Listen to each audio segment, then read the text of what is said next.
Buenas tardes con todos, nos encontramos con el señor José Maeda, y actualmente también trabaja con el tema de lo que es periodismo. ¿Alguna otra faceta que tenga usted? Bueno, primero bienvenido a mi aposento de estudios. Mm, Yo nazco en Chiclayo, me crié en Batagrande y esa es la historia, ¿no? Me crié en un hogar con un padre felizmente muy inteligente, que es recordado en Ferreñafe, Batagrande, Chiclayo, don José Maeda Montenegro, nacido en Batagrande. ¿Tiene el mismo nombre? Yo llevo su nombre.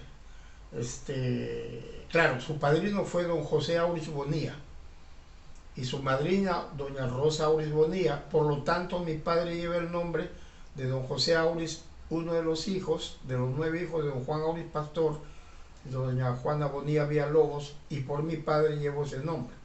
Es decir, yo estoy vinculado a la familia Auris de alguna u otra manera, aunque Claro. sea por nombre. Y ahí está la historia, que el destino y Dios me dio el encargo de hacer la biografía de la familia Auris. Me consideran, y creo que es así, el biógrafo de la familia Auris. Entonces, Maeda Montenegro José, hijo de japonés y de chotana, mi abuelo fue a Batagrande, fue muy querido por don Juan Auris Pastor, le dio el zanjón para sembrar, ahí salen las famosas piñas de 35 libras cada una, que recuerdan ancianos que ya no están casi en Batagrande. Y mi papá, bueno, entra a trabajar en la carbonería, luego por 42 años fue jefe de bosques, incluyendo el de Poma, y gracias a él conocí los bosques de Batagrande, de los cuales un 80% ya no existe. Claro. Jefe de la ganadería, y tal como hago ahora con mis nietos y lo hice con mis hijos, 2 varones y una mujercita, ya son profesionales. Mi padre me llevaba a los bosques. Yo tengo la suerte de haber conocido el bosque del Sandial, el bosque de Santa Clara, que ahora no existe y es un pueblo. Claro, Slaquera es un pueblo, Claro, realmente. Santa Clara se llama por la señora Clara Fernández de la Cotera y Durán Caso, que fue hija de un hacendado, el coronel don Pedro Fernández de la Cotera, y ella pues fue la dueña de Batagrande en un momento y se casa con don José Delgado, Andrés Delgado Gardazábal y Tobar, y se hace el dueño de Batagrande. Entonces por ahí nace. Luego en el año 79 llego a Chiclayo como estudiante ingresante en la Facultad de Ingeniería Civil de la Universidad Nacional Pedro Ruiz Gallo, pero como el año 78, un año antes, llega un joven japonés de 28 años, el ahora mundialmente reconocido Izumi Shimada, que estudia la cultura Sikan, nombre que ya estaba en la puerta, en la fachada de mi casa como Bazar Sikan desde el año 75. Por ahí estoy diciendo que mi papá influye en este científico para que la cultura lambayeque se llame cultura Sikan, y mi labor fue difundirla con ese nombre Claro. antes que el gran proyecto arqueológico definiera en el año 83 recién cambiar su nombre del proyecto arqueológico Batagrande de la Leche por el proyecto arqueológico Sikan, conocido hasta hoy. Entonces ahí nace mi inquietud por escribir. Me abrieron las puertas en el Dominical de la Industria y Lundero del diario de la Industria, en donde escribían célebres periodistas. En aquel entonces ya eran célebres, ¿no? Sería largo enumerarlos, ya casi todos han Claro. fallecido. Y yo era el Benjamín, el jovencito, 18 años escribiendo ahí, y así me hice conocido primero localmente como periodista. Luego se me dio la oportunidad al poco tiempo de hacer radio, y empecé en Radio Santa Victoria con mi hermano Quique. Somos fundadores de lo que ahora es La Exitosa, fuimos los dos primeros locutores, y Radio JHC, que se llamó Radio Frecuencia 2000, y todas las radios de Chiclayo han tenido los Maeda, ¿no? A Pepe, Claro. Mayor y Quique. Pero mi afán de periodismo se combina con la arqueología y la historia, y empiezo a escribir desde los años 80 artículos científicos ya de investigación, no de recopilación, de investigación. Y ahora vendo libros de investigación en Amazon.com, en Issue, en Hisha de Leiden, Holanda, Y en realidad yo me siento que Dios y mis padres me han dado bastante ya. Claro. Según lo que me comenta, su proyección es como también historiador, como estudiante, como arqueólogo, de cierto modo. Me considero modesto, pero soy un historiador en investigación, un investigador que ya en Google y otras plataformas me reconocen a nivel internacional. Claro, si no me equivoco también usted hace lo que es transcribir manuscritos antiguos también para el tema de Sí, investigación. eso se llama paleografía, tal como te indicaba. Por eso Batagrande va a celebrar su 428 aniversario, porque logré transcribir un conjunto de expedientes que suman 35. Esta es copia de uno. Esta es copia de uno, Claro. escritos en castellano antiguo. Este es del siglo XVIII. Lo que yo transcribí es del siglo XVI. Para eso me sometí a un curso de paleografía, que es la traducción del español antiguo, castellano, de Castilla y Aragón. Ahí empieza el idioma que ahora le llamamos el español, para traducirlo al castellano moderno. Ese trabajo me viene ya abordando más de 20 años. Todavía no lo termino, porque estos son los dos libros del libro Sicán, el Estado Prehispánico, la Estancia y la Hacienda, que es tomo 1 y tomo 2. Claro. Y ya está, estoy revisándolo y pasarlos a Word. Yo mismo lo hago, yo no tengo secretario, y pasarlo al PDF para luego yo mismo diseño la carátula y someterlo, si me aprueban este libro, a Amazon. Claro, entiendo. Sí. Me dice de que ¿qué número de aniversario cumple Batagrande? 428. El documento demuestra de que cuando Batagrande entra en composición, o sea, en formación, ya. Así se llamaba antes, la composición era el nacimiento, la hechura de tierras y de ganadería. A eso se llamaba estancia. La estancia de Batagrande nace en 1596, aunque ya se tenían noticias de Sicán, lo que ahora es Batagrande, del año 1565. 30 años antes, en el Perú, proveniendo de las Antillas, se da la creación de las famosas encomiendas, que no eran más que la reunión en geografía de número de indios tributarios, y el encomendero que tenía mayores indios tributarios, mayor cantidad, era el más poderoso. En lo que es la región de Lambayeque, la encomienda más poderosa fue la de Jayanca. Pero antes de las encomiendas hay un sistema de cacicazgo que encontraron los españoles. Claro. En los cacicazgos más poderosos de lo que ahora es la región de Lambayeque era el de Jayanca y el de Pacora. Al de Pacora pertenecía a la estancia de Sicán, al cacique de Pacora. Pero eso fue en la época prehispánica. Claro. En la época hispánica, ya con la composición del año 1596, que fue una modalidad, yo diría, para robarle tierras a los caciques, a los cacicazgos, hicieron las composiciones, que era un pretexto legal que se dio mediante una ordenanza virreinal, justificando legalmente la usurpación de tierras a los caciques. Entonces los caciques fueron perdiendo tierras porque se presentaban españoles en base a la ley o a la real cédula de la creación de las composiciones y estancias, y así hicieron como Sicán estancias en todo el Perú, y fueron desapareciendo los cacicazgos y reforzando el sistema de encomiendas. Ya no se sometía, en este caso la estancia de Sicán, al cacique, sino al encomendero. Después ya se crean los corregimientos, las intendencias. Esa es la evolución de la demarcación geopolítica y del poder colonial. Claro, pero antes de lo que es la creación de Batagrande como centro poblado, si no me equivoco, pertenecía a una hacienda. Era una hacienda. Eso fue después. Se crea la estancia. ¿Ya? Buena pregunta. Se crea la estancia en 1596, un 6 de enero, y ahí vamos a estar para celebrar el 428 aniversario de Batagrande. Del año 96, 1500, hasta el año 2023 o el año 2024 han pasado 428 años.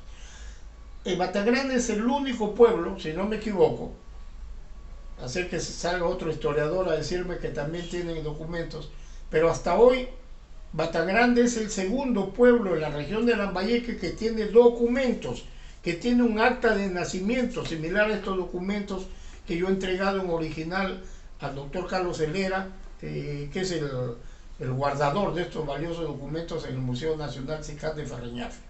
Entonces, nacido como estancia, luego evolucionan a trapiche, luego hay una modalidad de tenencia de tierra ya industrializado que se llama el molino. Entonces Sicán pasa de ser estancia ganadera, con más de 200 vacas en el año 1565 ya, 1565, 1596, pasa a ser trapiche, pasa a ser molino y finalmente pasa a ser hacienda. Llega Batangrande, la antigua Sicán, a ser una de las haciendas más grandes del Perú, cuando la tuvo don Juan Oris Pastor, con la extensión total de 84.200 hectáreas. ¿Qué sentirías tú si eres dueño de 1.000 hectáreas? Pues la verdad es que no Te sabía, adueñas del Club de la Unión. no sabía ni qué hacer con tu terreno. 1.000. Te estoy hablando de un hombre. Claro, pero eso abarcaba desde... Te estoy hablando de un hombre como don Juan Oris Pastor, por eso yo lo admiro mucho y soy su biógrafo, que llegó a tener 84.200 hectáreas. ¡Qué bárbaro! Pero eso abarcaba hasta qué lugar, Mariascón, más allá o la otra cosa. Buena pregunta. Si tú vas a la Universidad Nacional Pedro Ruiz Gallo, el lado derecho de la pista ya era Batangrande. Hasta hace poco la familia Auris estaba vendiendo lotes ahí. Eso se llama, creo, era Santo Tomás y Latina. Claro. Luego, Batangrande se extendía hasta lo que ahora es Mochumí Viejo y limitaba con las haciendas Sangana y la hacienda Yaque. O sea, no solamente en extensión. O sea, abarcabas Chiclayo también, por así decirlo. Un poco más y llegaba a Chiclayo. Llegaba hasta la actual pista que va a Pátaco. Todo eso ha sido Batangrande, el cruce de Pátaco, claro, con Chucos. Ahora te digo, Batangrande llegó a ser una de las haciendas ganaderas más prósperas del Perú. Con la familia Auris, Batangrande llegó a tener más de 5.000 reses.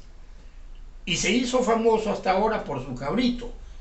Porque mi padre todavía, hasta el año 92 que tuvo la tenencia de la ganadería, mi padre apuntó en un libro que se llama, por ahí lo tengo, Entre Huacas y Bosques, que lo he escrito en base a sus datos, inédito todavía.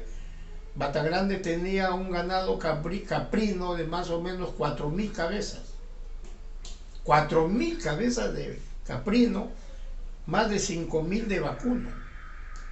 Ganado caballar, mulas, asnos, y por cada 3 cabras que un particular pasteaba o pastaba en las tierras de Batangrande, el hacendado tenía el derecho a cobrarle una.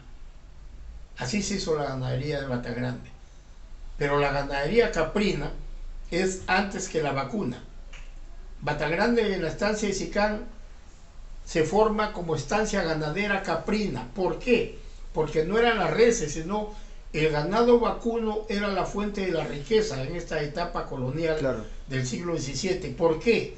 Porque no era por su carne, era por su cebo y por su cuero. De los cueros se hacían cordobanes que se portaban hasta Guayaquil. Y el jabón de Batangrande, por la tenencia de los hacendados, los Villavicencio, desde el año de 1612, llegó a exportar a Cuenca y Guayaquil, dicen los documentos, cantidad de jabones que se hacían con el cebo de la cabra y eran pues aromatizados con perfumes naturales. Y aparte Batangrande también llegó a ser productor de lejía, que como ya he apuntado, se hacía con un fruto local de sus bosques, como el de Poma, un fruto llamado paipai. Eso estamos hablando en el siglo XVII. En el siglo XVIII y en el principio del siglo XIX, Batangrande llega a ser uno de los mayores en el Perú exportadores de tabaco.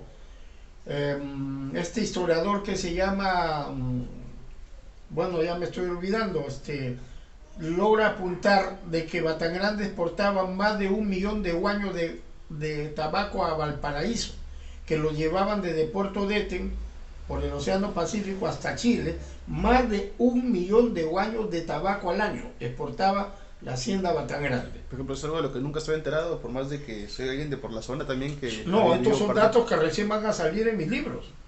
Ya he publicado uno sobre arqueología, los diferentes nombres de los mochicas en la historia andina. Claro. El segundo libro es un trabajo que refuta la tesis de Nicomedes Santa Cruz, muy respetable para mí, investigador, que decía que la cumanana tiene origen africano. Yo quiero demostrar en este trabajo que la cumanana, que los cronistas, antes que lleguen, o los cronistas que llegaron con los españoles, ya no le llaman cumanana, sino endechos. En las crónicas del siglo XVI, los cronistas dicen que ellos escuchaban endechos, no de hombres, sino de mujeres. ¿Dónde lo escuchaban? En los ritos funerarios. Una cantaba llorando y la otra respondía cantando. Era ya una cumanana. La cumanana se ha transformado ahora de mujeres a hombres. Y es por eso que se me alumbró el cerebro. Y yo decía, ¿por qué dicen vamos al duelo? Y en Batangrande, rica experiencia he tenido. Una vez me fui, no voy a citar el nombre de la familia, eran de morenos. Oye, y cuando vi a la señora cantando la vida del muerto, y como que le señalaba a la otra como que ya terminó y la otra empezaba. Entonces yo dije, este es el duelo de Cumanana. Cumandana. No era duelo de balas, no, era duelo de canto. Por eso hasta ahora inconscientemente la gente dice, vamos al duelo. Y claro, nadie se pregunta, ¿por qué duelo? Y la respuesta que yo tengo es el duelo de cantos. Claro, usted me ya que publicado 2 libros, ¿no? 2 libros. Y está por publicar. Inédito Sicán, el Estado prehispánico, la estancia de la hacienda, un inédito de 500 páginas más o menos, faltan fotos, planos. El otro es Entre Huacas y Bosques, que es la vida, el trabajo de investigación de mi padre, claro, cuyos documentos saqué cuando él falleció, me dieron permiso, saqué todos sus apuntes de la oficina, y ese es Entre Huacas y Bosques. Luego hay un poemario muy bonito de mi papá, que no es un poeta cualquiera, mi padre. Mi padre es un poeta, como me dijeron en la Universidad Nacional Agraria de La Molina, cuando conferencié en el año 85 sobre el prosopis pálida y su tema taxonómico a raíz de la propuesta de Khorikhovsky, y salió publicado en Zonas Áridas, en un tomo así, en 1985. Me dijeron que ese poema, El Carbonero, bajo el encendido verdor de un algarrobo y frente a un caprichoso zapote llorón, están los rústicos enseres del carbonero protegidos por su leal can que de su casa ha traído. Alto, lo más alto que pueda, el hacha levanta para que con todo ímpetu al algarrobo se le rinde el viejo tronco. Es Felipe el carbonero quien lo corta, piensa que después hará un leñoso hato para darle sepultura en una larga y profunda guairona, que días después de apagado el fuego, gran montón encontrará de diamantino carbón. Rendido y cabizbajo a su casa ya ha llegado, y en medio del gorgorito de su churre, su chola lo recibe con fresca chicha de jora. Él calla, ella no sabe que a su Felipe la tristeza le invade cada tarde, que sufre de ser verdugo, que gime de profundo dolor, pues traiciona a su hermana la natura para llevar a su casa un pedazo de pan. Y al saber que la cruel misión del carbonero es matar a quien después de Dios adora, nadie ha dicho que el árbol grita, pero él ha visto que el árbol llora. El Carbonero, pionero poema en el Perú y en el mundo. Mi padre lo hizo en el año 1959, 2 años que yo antes que nazca. ¿Cómo no va a tener una valía mi padre? Ya se preocupaba o avisoraba la destrucción de los bosques. Claro. Y él lo vio, porque mi padre perdió un ojo a raíz de una agresión en el Verde. Cuando empiezan a invadir el Verde, mi papá se fue desesperado a botarlos con un chofer y lo agredieron. Llegó ensangrentado al Museo Bruning. Testigo es don Walter Alba y sus hijos, arqueólogos que todavía recuerdan ese hecho. Por eso yo considero a mi padre, antes que yo, mucho antes, como el pionero de la investigación forestal histórica y arqueológica, el que propuso el nombre Sicán, y eso nadie se lo va a quitar, aunque hayan intenciones buenas o malas por ahí. Mi padre, todo Batangrande sabe que mi padre voceaba Sicán de los años 70 para que el doctor Shimada, amigo de él y buen receptor de buena idea, bautizara la cultura lambayeque como cultura Sicán. Yo quiero seguir ese camino. Tengo 3 hijos, el mayor ya va a cumplir 35 años. Su nombre es Sicán. Mi hijo se llama Sicán y lo lleva con orgullo. Entonces, yo no soy estudioso solamente del tema Batangrande, por si acaso. Claro, Yo dicto conferencias sobre etnohistoria. Mis temas son las encomiendas del cacicazgo y esos temas, ¿no? Y viajo a Trujillo. En Piura he sido jefe, director del gran museo arqueológico Vicús, que tiene un diseño de 8 pisos en Caracol, diseñado especialmente para hacer museo, y tengo el privilegio y el gran honor de haber sido director, y no de un museo cualquiera, de una tierra cualquiera. Tengo el honor de haber resistido los primeros días la oposición de las entidades piuranas que se oponían a que un foráneo como yo, y tenían mucha razón, eso se diera acá. No me aceptaban como director de su institución madre cultural, que es el Museo Vicús. Pero si me están viendo los piuranos, me gané a los piuranos. Mi respuesta fue convocar no a una conferencia de prensa, sino a una conferencia para demostrarles que yo sí conocía la arqueología piurana. Les hablé del formativo de Ñañañique, las fases Vicús Vicús y Vicús Moche, de su valiosa cultura Vicús en 2 fases. Les hablé de Narigualá, y toda la región Piura la conocí gracias a ese cargo, porque no solamente gozaba de un buen sueldo, sino de camioneta, de personal, claro. Y aproveché 3 años para enterarme de la arqueología piurana. Entonces, soy imbuido en la arqueología, historia lambayicana, como la piurana, a la que considero mi segunda tierra. Muchos amigos he dejado allá, muchos. Usted me comentó también que está trabajando en un proyecto, si no me equivoco, recientemente en el bosque de Pomac. Buena pregunta, gracias.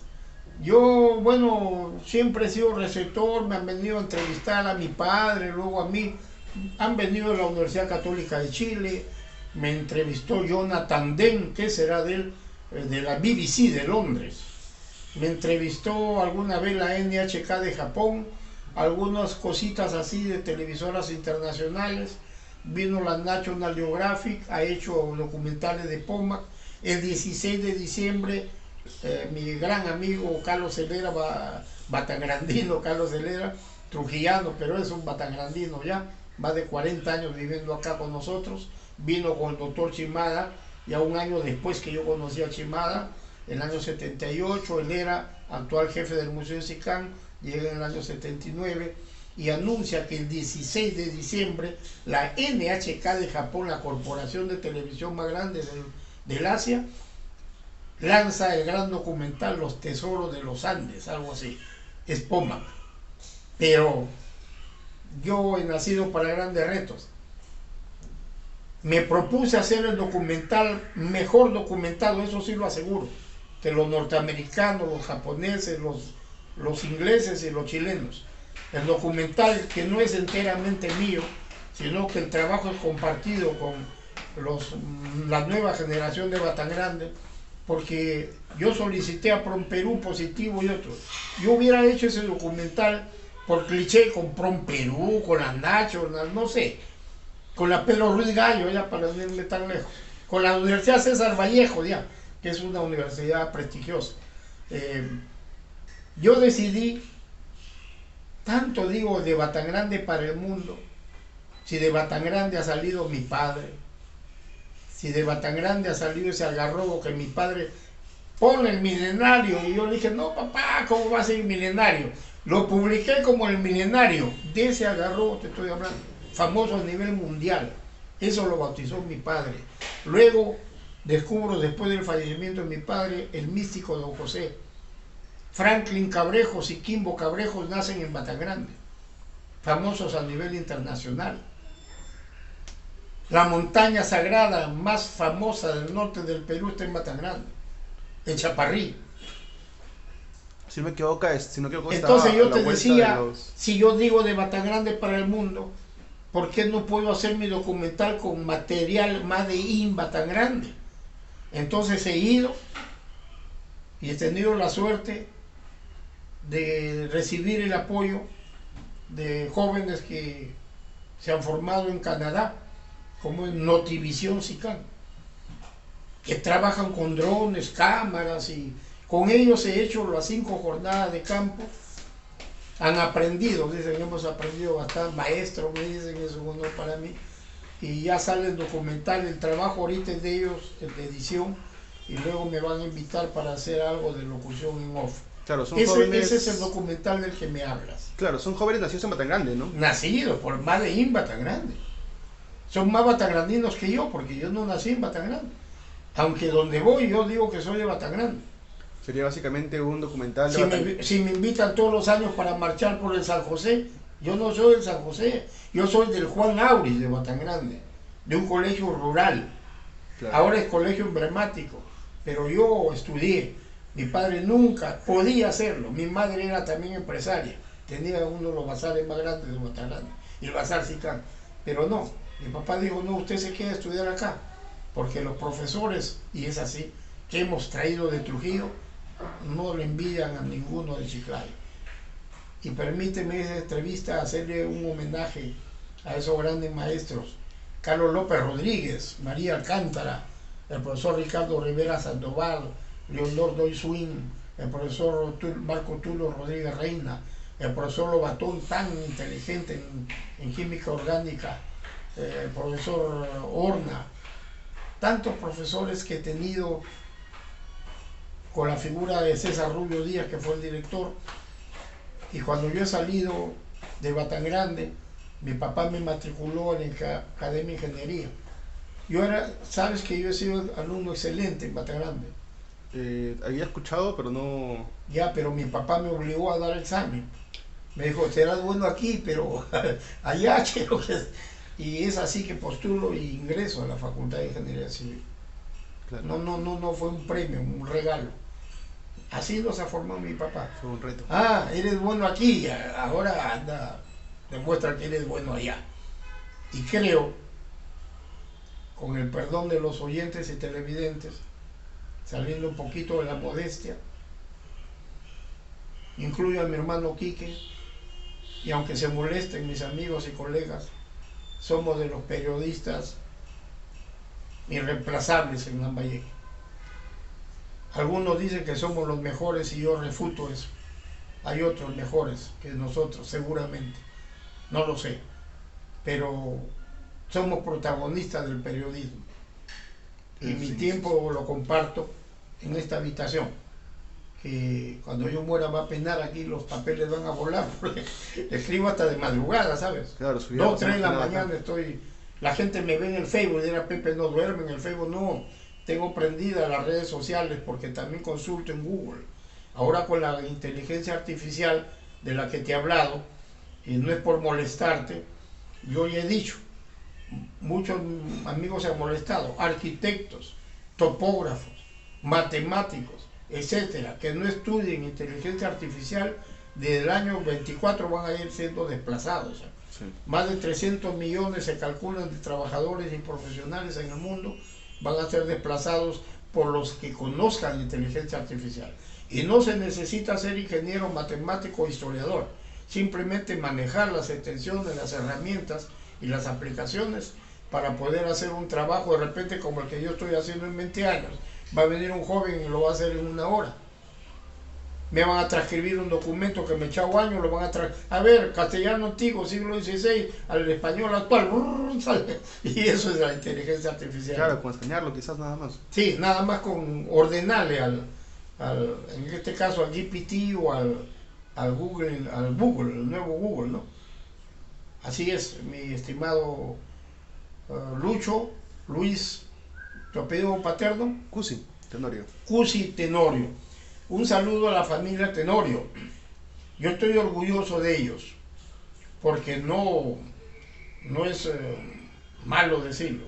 Una familia muy modesta que ha sabido labrarse un futuro y lideran, no solamente en Batangrande, lideran a nivel departamental la empresa de la construcción. Yo fui muy amigo, como él lo fue, de mi señor padre, don Segundo Tenorio, un hombre muy trabajador, y es uno de los pioneros de la aplicación de reforma agraria. Mi papá me contaba que cuando don Segundo llamaba a los pobladores rurales de Mayascón, vengan para darles tierra, no le creía. Él tenía la potestad de reforma agraria y designamos para hacerlo. Entonces, desde el año 68, 69. Entonces, don Segundo, de repente ni la gracia le han dado, porque así es la gente.